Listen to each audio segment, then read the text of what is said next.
अगर आप अपने घर के लिए इन्वर्टर खरीदने के बारे में सोच रहे हो तो ये 3 बात आप जरूर ध्यान में रखिएगा। ये 3 बात को अगर आप ध्यान में रखते हो तो आप अपने घर के लिए एक परफेक्ट इन्वर्टर सेलेक्ट कर पाओगे, वो भी कम से कम प्राइस में। तो ये वीडियो आप पूरा जरूर देखिएगा, तभी आपको सब कुछ समझ में आएगा। तो चलिए बिना टाइम वेस्ट किए इस वीडियो को शुरू करते हैं और आपको बताते हैं तो काफ़ी कम समय लेंगे, तो प्लीज़ वीडियो को लाइक करके चैनल को सब्सक्राइब भी जरूर कर दीजिएगा। सबसे पहले है कि चाहे हम अपने घर के लिए ले रहे हैं या हम अपने दुकान के लिए ले रहे हैं, तो हम आपको बताते हैं परफेक्ट इन्वर्टर आपके लिए कौन सी होने वाली है। 3 ऐसा टिप्स मैं आपको शेयर करने वाला हूं जो कि हर एक इन्वर्टर में होनी चाहिए। मतलब अब आप ऑनलाइन खरीद रहे हो या फिर ऑफलाइन खरीद रहे हो, अगर आप ऑफलाइन खरीद रहे हो तो आप अपने दुकानदार से ज़रूर बोलिएगा कि हमें ये टेक्नोलॉजी चाहिए। तो आइए एक एक करके बताते हैं वो तीनों टेक्नोलॉजी के बारे में। सबसे पहला चीज़ है दोस्तों कि अगर आप कभी भी फ्यूचर में सोलर पैनल का इस्तेमाल करना चाहते हो, जैसे 2 महीने बाद, 6 महीने बाद या फिर 1 साल के बाद, तो आज ही दोस्तों आप अपने घर के लिए सोलर इन्वर्टर परचेज कर लीजिएगा।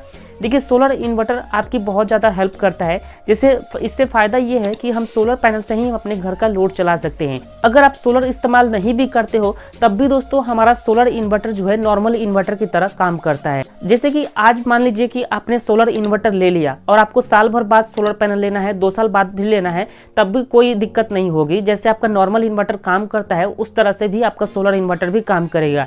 अगर फ्यूचर में 2 साल बाद या फिर कुछ महीने बाद आप सोलर पैनल ले लेते हो तो आप उस पर सोलर पैनल कनेक्ट कर सकते हो और अपने घर का लोड सोलर पैनल से ही चला सकते हो। तो अगर आपको सोलर पैनल लेना है तो सोलर इन्वर्टर ही लेना है, या फिर अगर आप डिसाइड किए हो कि आपको सोलर पैनल का कभी इस्तेमाल ही नहीं करना है, तभी दोस्तों आप नॉर्मल इन्वर्टर लीजिएगा।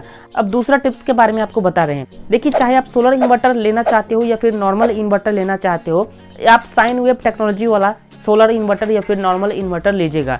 देखिए, इसमें 2 टेक्नोलॉजी आती है, एक साइन वेव टेक्नोलॉजी होती है और एक स्क्वायर वेव टेक्नोलॉजी होती है। स्क्वायर वेव, साइन वेव क्या होता है, आइए इसके बारे में भी समझ लेते हैं। देखिए दोस्तों, साइन वेव टेक्नोलॉजी का हमें तब इस्तेमाल करना चाहिए जब हम अपने घर में महंगे उपकरण का इस्तेमाल करते हैं। जैसे कि हम इन्वर्टर से कोई भी अगर उपकरण चलाना चाहते हैं, जैसे कि हम कंप्यूटर चलाना चाहते हैं, लैपटॉप को चार्ज करना चाहते हैं, महंगी टीवी चलाना चाहते हैं, या फिर हमारे घर में कोई ऐसे इलेक्ट्रॉनिक उपकरण है जिसमें ज़्यादा से ज़्यादा सर्किट का इस्तेमाल किया गया है, तब दोस्तों हमें साइन वेव टेक्नोलॉजी वाला इन्वर्टर जो है लेना चाहिए। देखिए, इसमें क्या होता है कि ये साइन वेव टेक्नोलॉजी वाला में होता क्या है, जिस तरह से हमारे ग्रिड से हमारे घर में इलेक्ट्रिसिटी आती है ना, सेम उसी तरह का करंट हमारे घर में भी आता है। जैसे इन्वर्टर का काम क्या होता है कि डीसी करंट को एसी में कन्वर्ट करना, लेकिन साइन वेव टेक्नोलॉजी होने की वजह से ये डीसी करंट को इतना अच्छा से एसी करंट में कन्वर्ट करता है कि वो पता ही नहीं चलता है कि वो डीसी करंट को एसी में कन्वर्ट किया जाता है। वही अगर हम स्क्वायर वेव इन्वर्टर का इस्तेमाल करेंगे ना, तो स्क्वायर वेव इन्वर्टर से अगर हम कोई फैन चलाते हैं, कूलर चलाते हैं, तो हमारे फैन से अजीब तरह का आवाज़ें सुनाई देती हैं।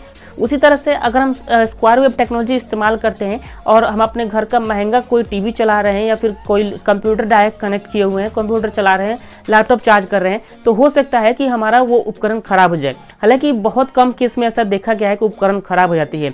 एक चीज़ मैं आपको और कहना चाहूँगा, फिर भी दोस्तों आप स्क्वायर वेव टेक्नोलॉजी का इन्वर्टर इस्तेमाल किए होंगे तो आपने इस चीज़ को नोटिस जरूर किया होगा कि आपके फैन चलाने से, आपके फैन से इस तरह की आवाज़ें निकल के आती हैं, कूलर से आवाज़ें निकल के आती हैं। अब सपोज मान के चलते हैं कि अभी आपका टीवी आपका इन्वर्टर से चल रहा है, उसी समय अगर बिजली आ जाती है, हमारा टीवी जो है ब्लिंक करने लगता है, एक बार ब्लिंक करता है और दोबारा टीवी अपने आप स्टार्ट हो जाता है। तो एक बार करंट फ्लक्चुएट जरूर होता है अगर हम स्क्वायर वेव टेक्नोलॉजी का इस्तेमाल करते हैं। तो देखिए, स्क्वायर वेव टेक्नोलॉजी में होता क्या है कि डीसी करंट को वो अच्छे से फिल्टर करके हमें एसी में कन्वर्ट करके नहीं देता है। देखिए, साइन वेव टेक्नोलॉजी का ग्राफ कुछ इस तरह से बनता है जो कि आपके स्क्रीन पर दिख रहा होगा, और स्क्वायर वेव टेक्नोलॉजी का ग्राफ कुछ इस तरह से बनता है, मतलब करंट कुछ इस तरह से फ्लो करता है।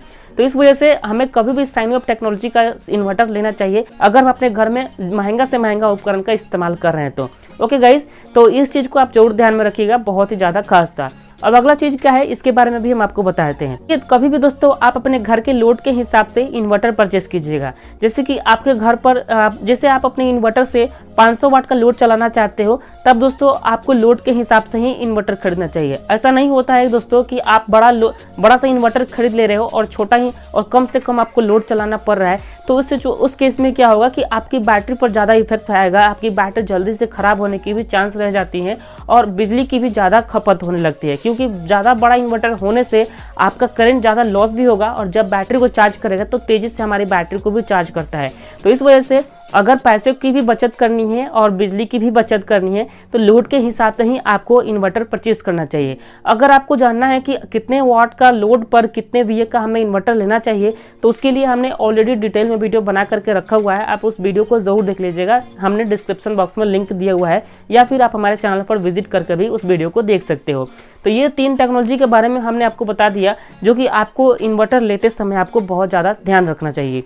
उम्मीद है दोस्तों इस वीडियो में आपको सब कुछ क्लियर समझ में आ गया होगा। फिर भी अगर आपके मन में कुछ सवाल है तो कमेंट करके जरूर पूछें। वीडियो पसंद आया हो तो प्लीज़ लाइक करें, चैनल पर नए होंगे तो सब्सक्राइब जरूर करें।